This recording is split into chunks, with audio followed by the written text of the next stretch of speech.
오늘은 8.15 직전 주일로서 아까도 말씀드린 것처럼 1988년 이후 30년 동안 지켜오는 남북 공동 기도 주일입니다. 그래서 우리는 오늘 남북 공동 기도문을 함께 드렸습니다. 하루속히 남북이 평화 체제를 구축하고 전쟁 위기에 벗어나서 우리가 한 형제 자매로서 평화를 누리며 잘 살아갈 수 있는 날이 올 수 있기를 간절히 기도드립니다.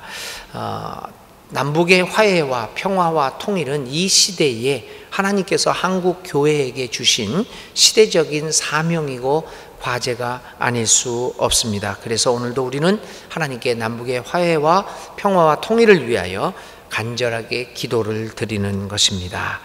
한반도의 평화와 통일에 있어서 우리 한국 교회가 주도적인 앞장서고 주도적인 역할을 감당해서 통일이 되는 그날 아무런 부끄러움 없이 하나님 앞과 민족 앞에 설 수 있기를 간절히 기도드립니다. 오늘은 비록 남북 공동 기도 주일이기는 하지만 이번 주간에 우리 교계에서 우리 교단에서 발생한 중요한 사건을 염두에 두면서 하나님의 뜻을 살펴보는 시간으로 갖고자 합니다. 그것은 명성교회 세습에 대한 총회 재판국의 판결 사건입니다. 지난주 화요일 8월 7일에 우리 교단 총회 재판국은 10개월 가까이 끌어왔던 명성교회 세습 문제에 대한 판결을 내렸습니다. 유효하다는 판결이었습니다. 그런데 이 판결은 우리 교인들뿐만 아니라 전 한국 사회에 큰 파장을 일으켜서 교회 문제임에도 불구하고 각 언론, TV, 신문 또 인터넷상의 신문, 언론들을 통해서 온 사회를 뒤흔들어 놓았습니다. 그래서 검색창에 1위를 차지한 적도 있었습니다. 이런 교회를 흔들어 놓았고 또 사회를 흔들어 놓았던 이런 사건 앞에서 우리는 하나님은 우리에게 도대체 무슨 말을 들려주실까라고 하면서 하나님의 음성을 우리는 귀 기울이지 않을 수 없습니다.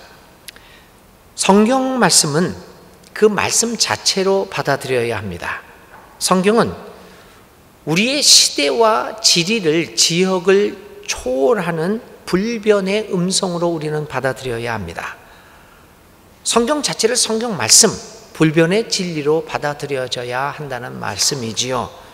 그러나 하나님의 말씀은 거기에만 머물러 있는 말씀이 아닙니다. 하나님의 말씀은 시대를 초월하기도 하지만 그러나 당 시대를 살아가는 사람들을 향한 그 시대를 향한 말씀이기도 합니다. 그런 의미에서 하나님의 말씀은 살아있습니다. 당대의 사람들의 마음의 속을 꿰뚫습니다.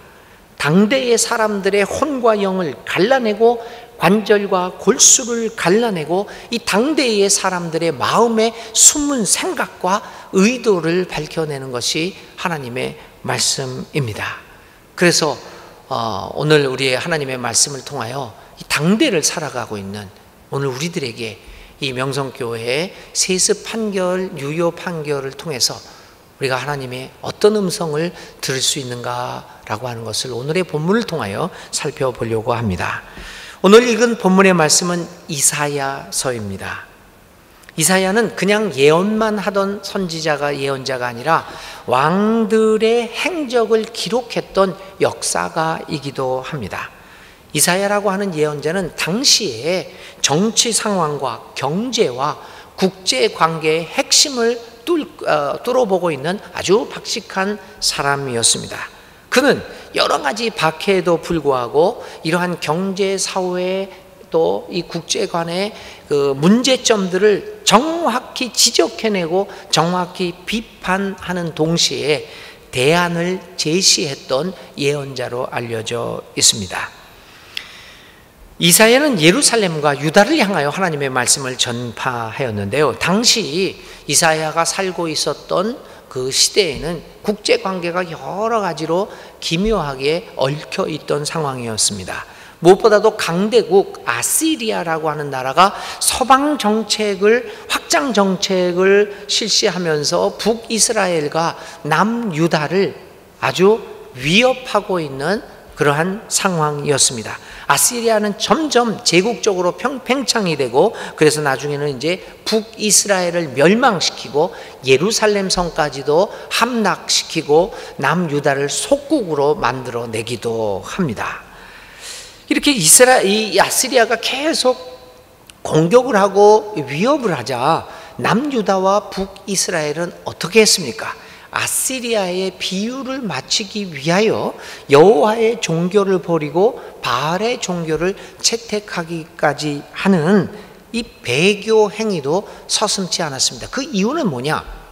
오직 나라의 안녕을 위한 것이다 라고 하는 목적으로 배교 행위도 서슴지 않았던 것입니다.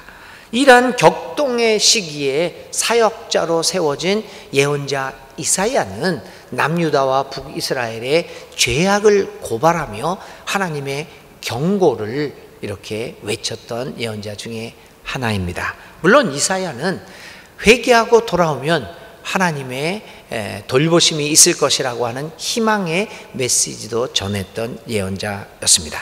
자, 이렇게 여러 가지 복잡한 국제 관계에 얽혀져 있던 남유다. 그러면 남유다의 그 내부의 상황은 어떠했습니까? 우리는 오늘의 본문을 통하여 당시의 상황을 어느 정도 짐작해 볼 수 있습니다. 사실은 오늘 본문은요, 5장 6절부터 10절이 아니라 1절부터 25절까지 이르는 긴 본문이어야 합니다. 근데 그냥 6절부터 10절까지만 읽었습니다. 5장 1절부터 10절까지를 읽어보면 그 당시에 이사야가 살고 있었던 사회상이 어떠했는가를 볼 수 있습니다. 우리 그때 상황은 어땠습니까? 오늘의 본문이 시작되는 5장을 우리는 포도원의 노래다라고 하는 이름으로 부르고 있습니다. 이 포도원의 노래라고 부르는 아름답고 슬픈 노래입니다. 이 노래의 시작은 참 아름답습니다. 하나님에게 아름다운 포도원이 하나가 있었는데 그게 이스라엘이라는 겁니다. 그리고 하나님이 직접 나서서 이 포도원을 가꾸어 주신다고 얘기합니다. 5장 2절에 이렇게 시인은 얘기합니다. 땅을 일구고 돌을 골라내고 아주 좋은 포도나무를 심었네. 그 한가운데 망대를 세우고 거기에 포도주 짜는 곳도 파 놓았고 좋은 포도가 맺기를 기다렸다. 하나님이 포도원을 만들고 그 포도원에 포도가 잘 열리도록 좋은 포도나무를 심고 돌도 골라내고 이 밭을 잘 아름답게 가꾸었다는 겁니다. 울타리를 세워서 짐승들이 침입하지 못하게 하고 거름을 주기도 하고 망대를 세우고 아주 최고 좋은 질의 포도나무를 심으셨습니다. 좋은 열매가 맺히기를 기대하며 그렇게 하셨다라고 이렇게 아름다운 어조로 이 노래는 시작됩니다. 그런데 결론은 무엇입니까? 그렇게 아름답게 출발한 포도원의 결론은 아주 비참합니다. 좋은 포도가 맺기를 기다렸는데 열린 것이라고는 들포도뿐이었네. 5장 2절에 하나님의 한탄의 소리가 들립니다. 그렇게 사랑을 베풀어서 이스라엘 백성들이 좋은 포도를 생산해내기를 바랬는데 생산해낸 것이라고 하는 것은 들포도밖에 없었다라고 하는 겁니다. 거기서 그치지 않고 이사야는 계속해서 유다의 죄를 고발합니다. 그것이 오늘 읽은 5장 8절의 중요한 내용입니다. 이스라엘 사람들이 저질렀던 죄가 뭡니까? 5장 8절에 이렇게 얘기합니다. 너희가 더 차지할 곳이 없을 때까지 집에 집을 더하고 밭에 밭을 늘려나가 땅 한가운데서 홀로 살려고 하였으니 너희에게 재앙이 넘친다. 집에 집을 잇고 땅에 땅을 이어서 모든 것을 자기 것으로 만들어서 마치 혼자만 잘 살려고 하는 그러한 사회의 모습들을 이사야는 이렇게 고발하고 있는 것입니다. 이사야는 하나님을 분노케 하는 것은 다른 어떤 것이 아니라 죄악이라고 이야기합니다. 특별히 하나님을 분노케 하는 유다의 죄악은 권력을 가진 자들의 횡포라고 이야기하고 있습니다. 이들은 오직 자신만을 위한 부를 축적하기에 급급했습니다. 그들은 미혹하게 하는 영인 마술사들과 점쟁이들의 유혹에 빠져 있었고, 관리들도 과부와 고아들을 보호하는 대신에 뇌물에 눈이 어두워져 있습니다. 이사야서 앞장으로 가서요, 이사야서 1장 23절에는 당시의 유대 사회의 죄악을 이렇게 고발합니다. 너희 지도자들은 주님께 반역하는 자들이요 도둑의 짝이다. 모두들 뇌물이나 좋아하고 보수나 계산하면서 쫓아다니고 고아의 송사를 변호하여 주지 않고 과부의 하소연쯤은 귓전으로 흘리는구나. 이 권력 잡은 지도자들의 죄악이 얼마나 심각했는가라고 하는 것을 고발하고 있습니다. 재판관들은 보수를 위해서, 대가를 위해서 재판을 합니다. 정치가들은 주로 향락과 사치에 치중합니다. 그래서 도처에 그릇된 판결이 있고 사회는 엉뚱한 방향으로 나아가고 있습니다. 욕심과 탐욕이, 악덕이 온 사회를 뒤덮었습니다. 부자는 더욱 부자가 되고 가난한 자들은 더욱 가난하게 되어 많은 사람들이 빈곤의 시면에 빠지게 되었을 뿐만 아니라 심지어는 노예의 신분으로까지 전락되기까지 했다는 것입니다. 이사야는 이렇게 죄악이 가득한 이 사회를 향하여 이스라엘 백성들에게 이게 오래 갈 수 없다라고 얘기합니다. 이러한 유다의 죄악이 결국에는 유대 나라를 멸망으로 몰고 갈 것임을 강력하게 선포하고 있는 겁니다. 5장 6절과 9절에 이 말씀을 읽어보면 섬뜩해지는 느낌을 받습니다. 내가 그 밭을 황무지로 만들겠다. 네가 그렇게 밭을 사모아가지고 그렇게 잘 살 것 같다고 한 그 밭을 황무지로 만들겠다. 너무 무서운 말이지 않습니까? 나는 밭을 사면서 그 밭이 나를 행복하게 해주고 나를 잘 살게 해줄 것이라고 믿었습니다. 그런데 하나님은 그 밭을 황무지로 만들겠다. 근데 그거 어떻게 하냐면요, 가지치기도 못하게 하고 북주기도 못하게 하며 오히려 찔레나무와 가시나무만 자라나게 하겠다. 내가 또한 구름에게 명하여 그 위에 비를 내리지 못하게 하겠다. 내가 부자가 돼서 밭을 샀는데 그 밭이 황무지가 됩니다. 내가 또 나 혼자 잘 살기 위해서 집에 집을 이어서 모든 부를 나만을 위해서 축적을 했는데 하나님의 경고는 이렇습니다. 네가 그렇게 했던 많은 집들이 반드시 황폐해지고 아무리 크고 좋은 집들이라도 텅 빈 흉가가 되어서 사람 하나 거기에 살지 않을 것이다.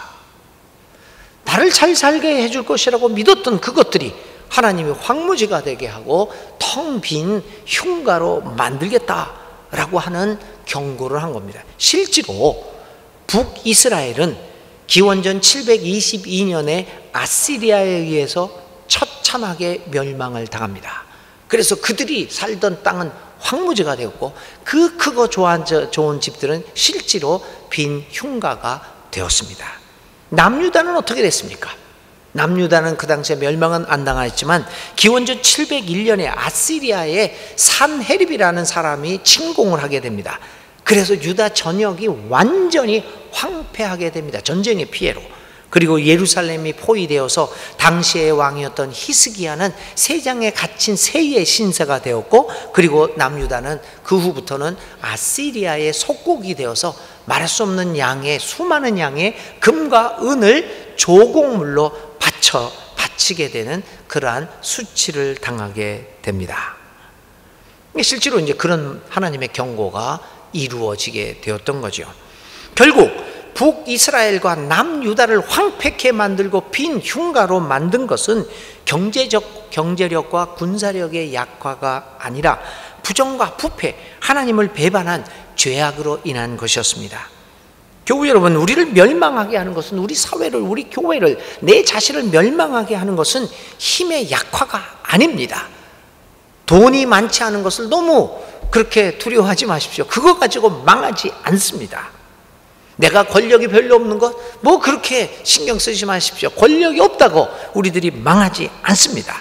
우리 모두를 망하게, 파멸로 만들고 황무지가 되게 하고 빈 흉가로 만드는 것은 죄입니다.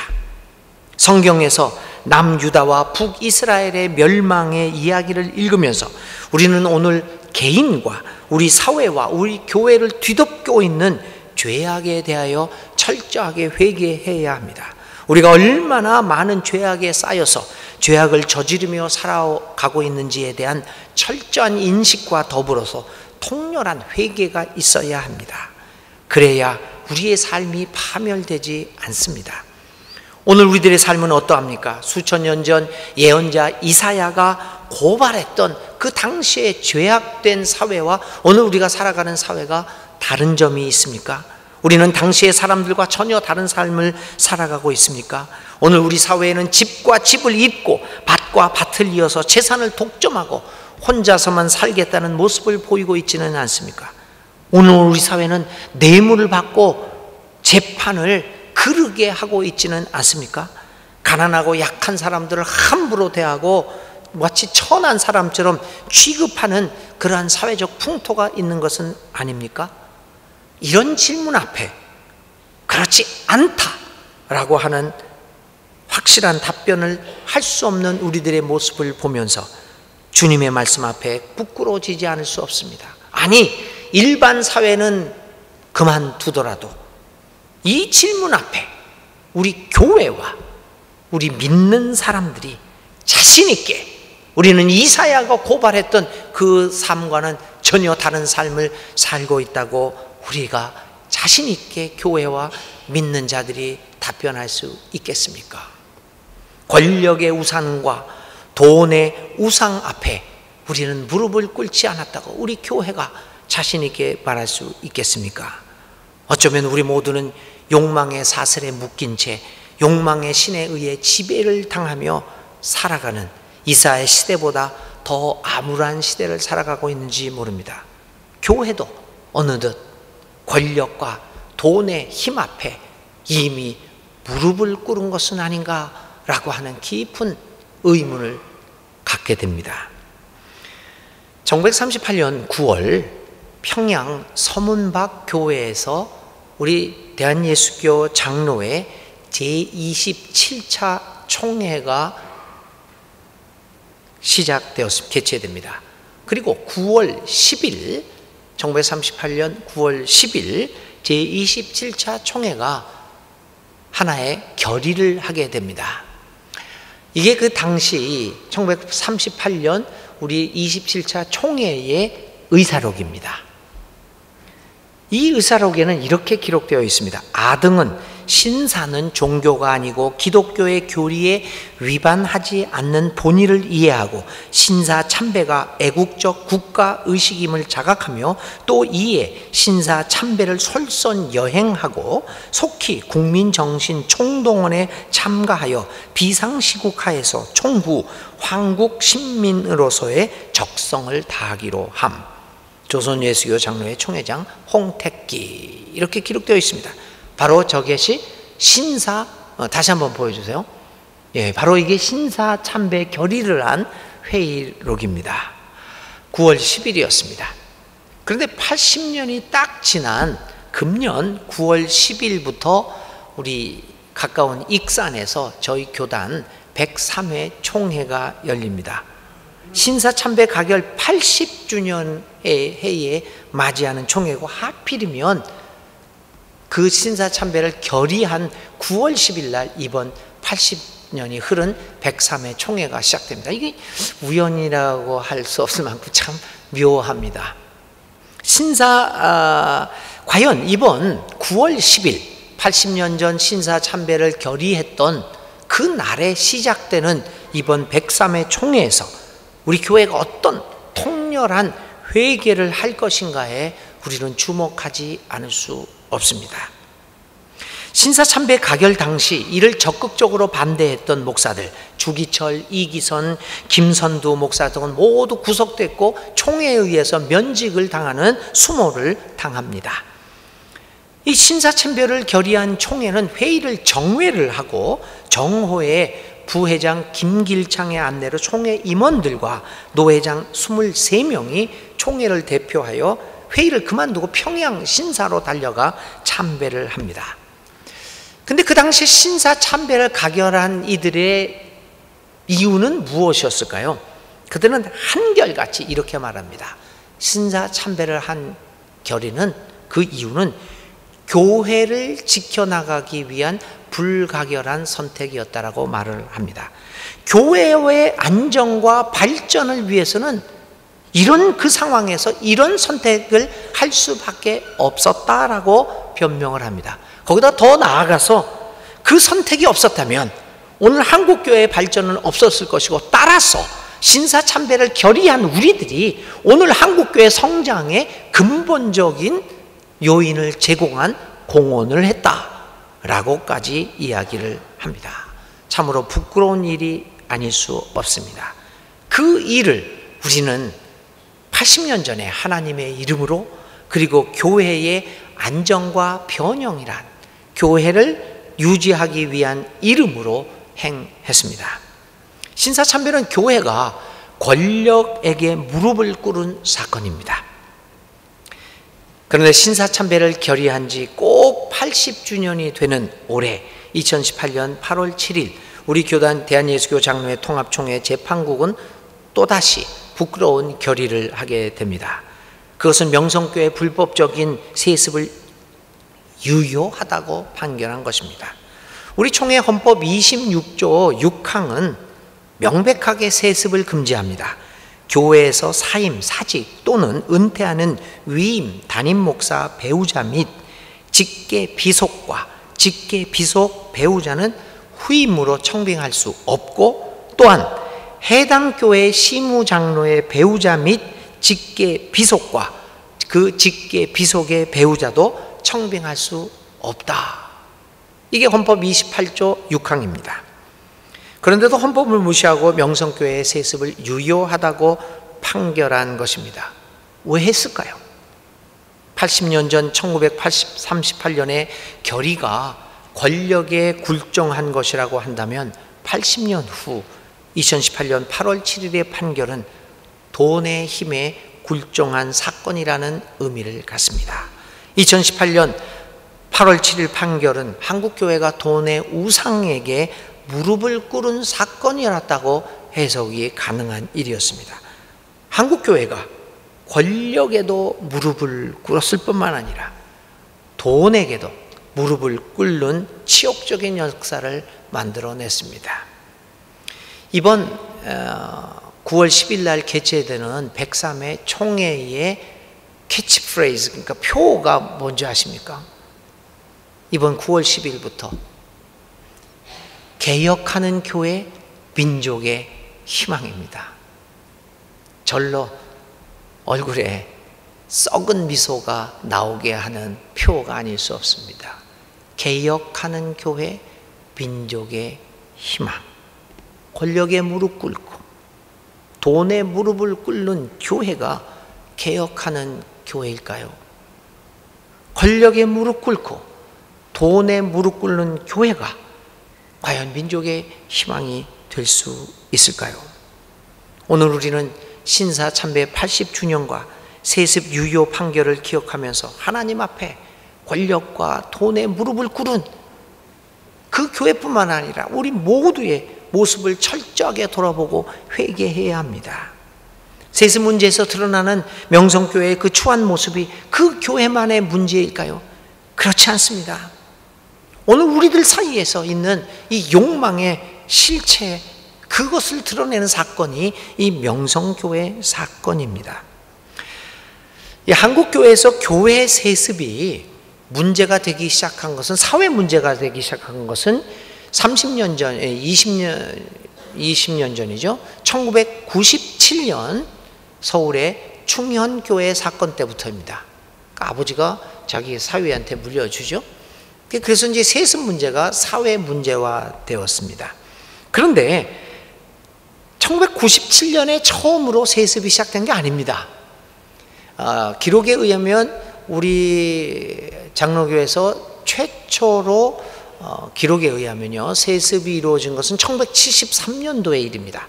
우리 교단교회였던 교단교회인 도림교회가 1973년 처음으로 이 세습을 하게 됩니다. 근데 그때는 그렇게 주목을 받지를 못했습니다. 97년에 사회적인 문제가 되었고요. 그리고 이제 작년에 명성교회 문제가 크게 사회 문제화 되었던 겁니다. 그런 일련의 과정을 보면서 이 세습 문제가 점차 이제 확대되기 시작했던 것을 보게 됩니다. 1973년 도림교회로부터 시작되었던 이 세습 문제가 결국 어떤 과정을 거치게 되냐면요, 이렇게 됩니다. 네, 한번 보세요. 처음에는 이런 그 세습 과정을 통해서 어떤 문제가 발생하게 되면, 첫 번째는요, 신앙의 상업화 및 상품화가 이루어집니다. 이제 신앙은 우리의 삶을 변화시키는 게 아니라 우리가 소비하는 상품이 됩니다. 그래서 이 신앙이 고객들을 만족시켜야만 됩니다. 하나님의 말씀을 전파하는 것이 아니라 여러분들의 마음을 흡족하게 하는, 여러분들이 고객이니까 내가 팔아야 되니까 신앙을 여러분들의 마음에 흡족한 말씀만 전하게 됩니다. 이게 신앙의 상품화. 두 번째는요, 점차 이렇게 되면서 교회가 기업화하게 되었죠. 세 번째, 개교회의 신격화가 이루어집니다. 어떤 특정한 인물을 중심으로 해서 그 교회가 마치 하나님인 양 절대적인 위치를 차지하게 됩니다. 이렇게 나왔던 겁니다.